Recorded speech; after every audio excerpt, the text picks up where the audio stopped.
January 25th, another good week here at the Proving Grounds as we catch another bobcat, and I help my friends over at Redneck Blinds design a hunting and management program for their property.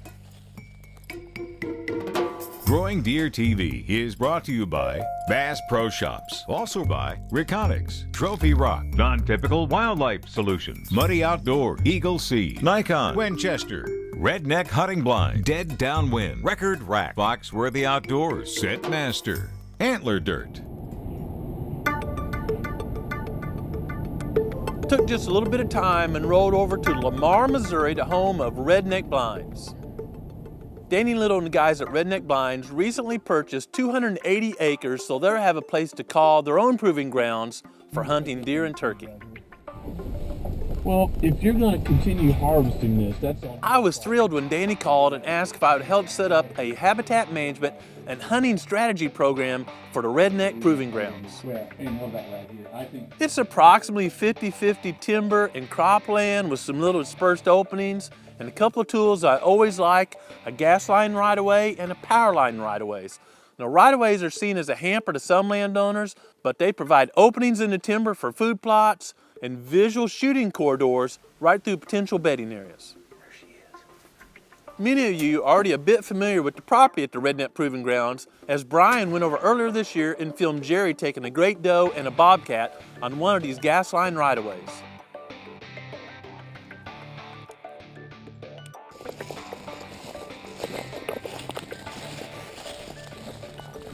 side.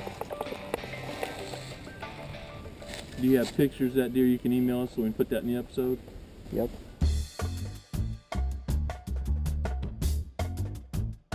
As I walk the property, in the back of my mind, I'm always considering food, cover, water, because that's the driving force for all of my wildlife and hunting plans. And as we develop this plan and fine-tune it, where and what we're planting, where we're gonna thin some trees, maybe do some timber stand improvement, and how we're positioning those redneck blinds, I'll keep y'all posted so you can use what we've learned from that property on your proving grounds.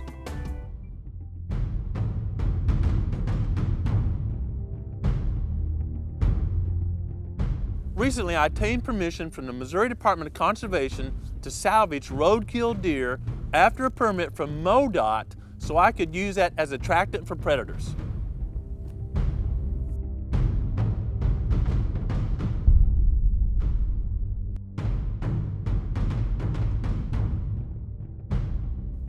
I knew a bobcat was coming, so I placed my traps a little farther out, and sure enough, the next morning, just out of view of the Reconnex, there was something rattling at the end of one of my dupes.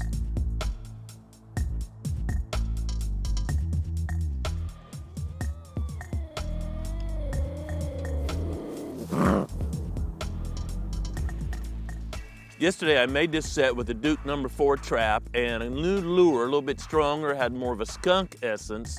A lot of people can't imagine predators liking to eat skunks, but they do. You can probably tell from the background we're in a bedding area that's right next to the food plot that the Redneck Blind is overlooking. Turkeys like to nest in this area. It's okay quail habitat, and of course does have fawns in this area with the cover right here and the food source just 50 yards away.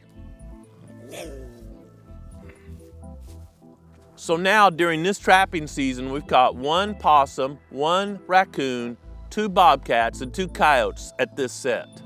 It's no wonder I've never seen a turkey poult on this part of the farm and very few fawns. With that many predators bouncing around this small area right here, just imagine how difficult it'd be for a fawn to be in one place for about 2 weeks, 14 days, or a turkey nest to be in one place for 28 days, and then little poults not moving very far for a couple more weeks.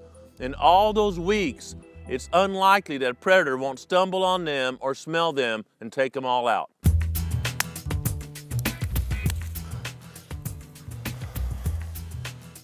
That is a beautiful spotted belly. That's what the fur buyers want. More spots, the better. There's a beautiful male bobcat. Actually, it's a female. Beautiful female bobcat.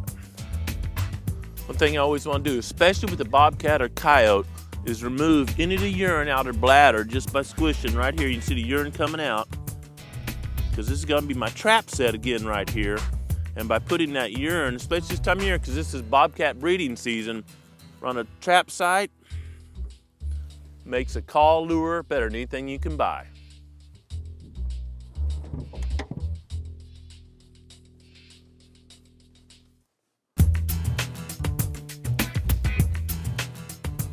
Well, another possum. He's showing his teeth really good. If you want to bring the GoPro over here or use the big camera, either one, he's really showing those teeth. Some people make fun of opossums, but I really respect them as a predator.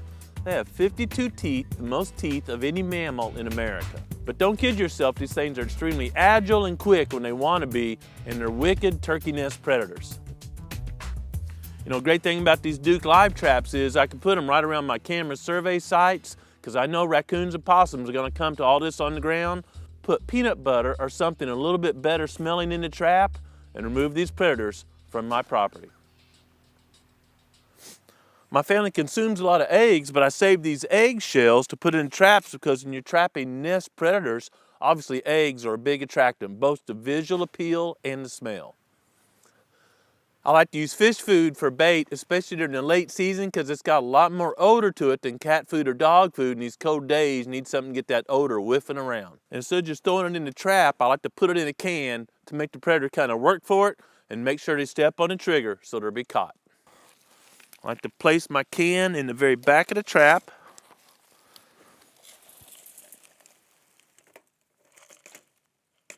So they're going to have to get on that trigger to get to the bait. Make sure the trap is pretty stable, because sometimes a raccoon or possum will crawl on top of it for it to go in. You don't want that door coming down. And we're good to go check the rest of the traps. As we improve the 4-H base by planting good quality crops and using organic fertilizer here at the Proving Grounds, and all the timber management we do, we can handle more game animals, i.e. a higher population and deer and turkey. But to allow that to happen, I've got to get those nestlings, those poults, and the fawns to survive. And I need to remove some predators to make that a possibility. The best way to get an accurate estimate of our deer population is a post-season camera survey. We will complete the 14-day survey and update you next week on how that's going, but the early results, i.e. the first camera cards we pulled, are causing me some doubt to the accuracy of this year's survey due to bucks already shedding their antlers. Another post-season activity that's super important, because it helps keep us safe during the upcoming seasons, is take care of our muddy tree stands. So you wouldn't leave your bow or any of your other equipment out in the elements 365 days out of the year.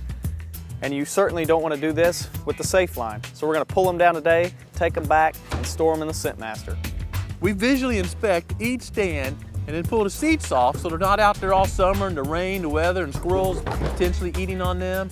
We also pull down each safe line. Safe lines are probably one of the most critical pieces of gear in my hunting arsenal. It keeps me tethered to the tree from the ground to the stand. I'm never free, so if I misstep or something else happens, I've got a short little fall of maybe 6 inches or a foot if I'm using it appropriately, versus hitting the ground and potentially being harmed or paralyzed for life. Good girl. You want that antler? Oh.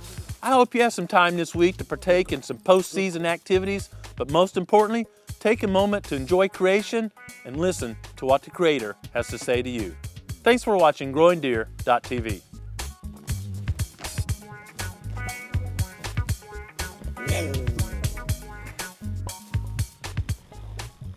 That is a beautiful spotted belly. That's what the fur buyers want. More spots, the better.